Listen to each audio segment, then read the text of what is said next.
ప్రముఖ పుణ్యక్షేత్రమైన తిరుపతి జిల్లా కాణిపాకం శ్రీ వరసిద్ధి వినాయక స్వామి ఆలయం బుధవారం భక్తులతో కిటకిటలాడింది.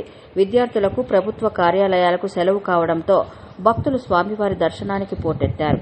సుదూర ప్రాంతాల నుంచి అధిక సంఖ్యలో భక్తులు తరలి రావడంతో భక్తులతో ఆలయం కిటకిటలాడింది. భక్తుల సౌకర్యార్థం ఆలయ అధికారులు స్వామివారి దర్శనాన్ని శీఘ్రంగా క్యూలైన్లలో కలగజేసే విధంగా సులభతరంగా దర్శన భాగ్యం కల్పించారు.